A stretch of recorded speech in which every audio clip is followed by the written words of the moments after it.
What's up, everybody? January 14th.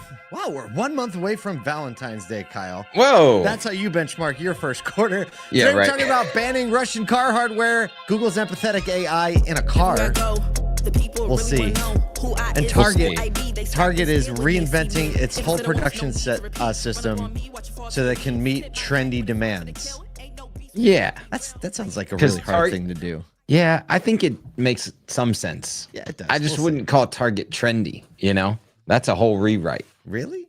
I don't know. I guess. We'll find out. That's me. We'll find out. Oh, look, we're 9 days away to NADA. Wow. We know 9 days. So everybody's getting their plans together. We're going to be covering the show. Very large crew, multiple crews actually this year. Covering the show. We're actually partnering with NADA on their live stage this year. We have a booth. So we're going to have a place that the ASOTU community can come and just hang, meet one another, etc. And we're having a party. We are having a party. You can actually go to nadaparties.com right now. You can find our party. You can get on the wait list. I think there's like almost 100 people on the wait list or something crazy. But we're going to be calling every single person that got a ticket to make sure that they are coming. Confirmed. And then we're going to backfill that list. And not just that, but like, you might want to stand outside the door. We got a bouncer the whole 9 yards. We might be doing like the in and out, one goes in, one goes out type thing. So it's going to be a lot of fun. Plus, you can find, I think, over 40 other parties happening over 2 days on nadaparties.com. Actually, over 4 days, Wednesday through Saturday. So you can kind of build your schedule right there. A few breakfast events. More parties are going to be added today. So if you've already been to the site, go back today because there's a lot more parties on there. Tell your friends about the site. It's so much fun. Thanks to our friends at Clairvoy for helping us get the site going, keeping it up and all that. So we can offer this free to you service. It's the center point. Did we tell you that we got Brian Benstock to be the bouncer? He would be a perfect Amazing. bouncer. Dark aviators, a little clear earpiece in there. That would be amazing. Nobody would mess with Benstock. Hey, a little bit of fun we're having. Maybe I'm having over here. I've never worn a green shirt to work in my life, but it is a love people more than you love car shirt. Oh, they did it. What's it say on the bottom? It says Go Birds. And if you're from South Philly, the thickest accent sounds more like Goo Birds. Goo Birds. Goo Birds. And then you say, and also with you is the appropriate response. But actually, here we go. We made a limited run of these. I'm sorry if you're not an Eagles fan or if you hate the Eagles fans, but a lot of people like it. And I posted it on LinkedIn. And we have a few left. So for the Eagles fan in your life, or if you're an Eagles fan and you love automotive, you can pick up your Love People More Than You Love Cars Go Birds limited edition. Unbelievable. I think there's 5 left. We at least have one in every size right now on the store. So you can go to shop.asotu.com and you can just search Kelly Green and the sucker's going to pop up. A little bit of late Christmas party and let me tell you, so I mean, we probably shipped 30 plus of these shirts yesterday. It was so much fun. And if you get one, I'll tell you, if you order one today, I'm going to throw in a bunch of extra stuff in your bag. Wow. I will pack it myself. They're already made. I'm going to pack it. I'm going to write you a note, and I'm going to give you a whole grab bag full of other ASOTU swag. So, man, it's almost worth getting the Kelly Green, even if you hate the Eagles, just for the extra grab bag stuff. That you're absolutely right. I'm telling you, that's a tricky way to get swagged up for NADA, fam. It is, but I mean, one of the things that you're gonna get. He's running it. Actually, what's happening is Paul is getting the order, and then he's running it against the publicly available list of Eagles fans. I wish we could do that. Dude, these things would totally sell out. But I'll tell you what, if you buy the shirt, I will actually throw in a pair of shoelaces, which are all the rage. And they're green. Yeah, they're cool. Wow. They're cool. You'll be jamming. All right. I think, what do we do for a living? We talk about automotive.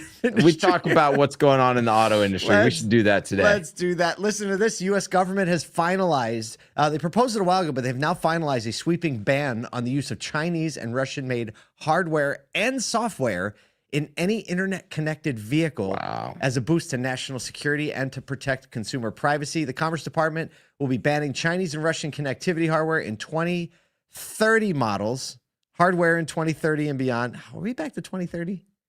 We're back to 2030. I think we are. It's that 5-year cycle thing is coming up now. So we're on it but again. The software ban will start in 2027, alerting all Chinese and Russian people, if they have malintent, if they do, I'm not saying they do, but if they do, you got to get all your stuff installed by 2027. I mean, That's that's what it's like. Okay. So they're like, cool, we got 3 to 5 more years to get everything we need. I mean, I get it from like a national security risk, and sure. and we've had contentious relationships with these two governments and their like potential for like wiretapping and getting data from privacy. It's a big privacy from a bunch play. of privacy type stuff. So I understand the approch. It's still just really kind of hilarious to me that it's like, in 2 years, I'm gonna or take 5 it years. out. Hurry up. Yeah. So speaking of things, I'm gonna pull it off. It's coming off. Speaking of things that we're not quite sure are gonna make it. Segue. Time. This is a great show. This is a great show. So you start with the Go Birds shirt, and then it's all downhill from there. All downhill. Google Cloud has unveiled its Automotive AI Agent platform, debuting the new Mercedes CLA. The advanced system promises seamless conversational interactions tailored for drivers with enhanced natural language processing. The next-gen MBUX. Mercedes-Benz user experience. Virtual assistant has 4 personality traits: natural, predictive, personal, empathetic. I think they should have added sarcastic, and can ask clarifying questions to improve responses. Powered by Google's Gemini and Vertex AI, real-time Google Maps updates, restaurant reviews, recommendations, can handy multi-turn dialogue. Older models with the voice assistant may receive updates incorporating ChatGPT and Bing, but without the full conversational features. Here's Sundar Pichai, Google CEO, says it is just the beginning of how agentic capabilities can transform the automotive industry. So I have two main comments on this. Is I'm not sure if the Gen Pop, now maybe the Mercedes buyer, because you get a little bit more of a business person potentially that is already utilizing AI on a daily basis. But like if my wife jumped in this car and needed to talk to her car to get anything done, like nothing against my wife, but she's just not naturally using. Well, that's why I said natural language AI tools all day. So even just approaching something like this, I think for Gen Pop right now is tough. Obviously, the first movers and people in it are going to be on it. Here's the other one that's interesting to me. Google, I don't really want to go that way. Empathetic user, I understand how you feel. I really want to see your point on this. However, it would be best for your future personality to turn the other way in order, like, it's just empathetic. Really? I mean, I think, well, just to your point about saying that, like if your wife and the way she would try to talk to a computer would be kind of like a low, I don't know, low barrier to entry.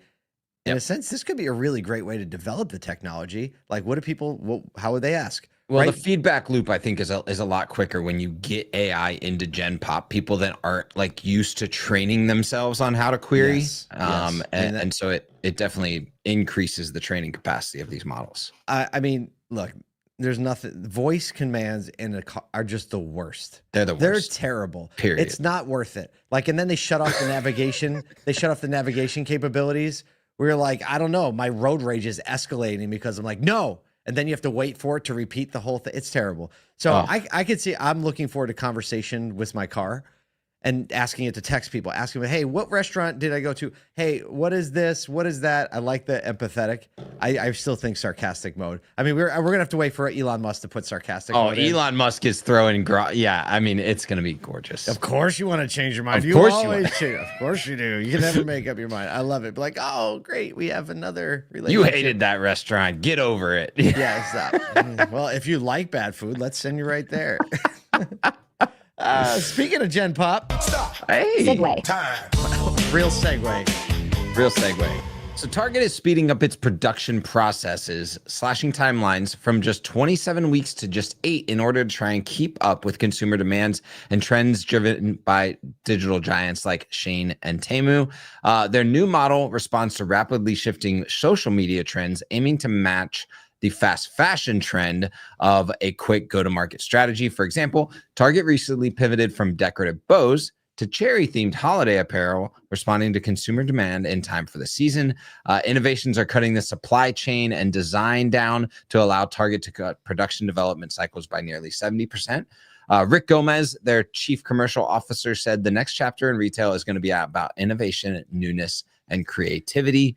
Seems like they are leaning on our culture's inability to be patient. Well, okay. First of all, I can't even imagine what it takes to take an organization this size of Target to go from 27 weeks to 8 weeks. It's quite impressive. Like, that's a process management, like, on it.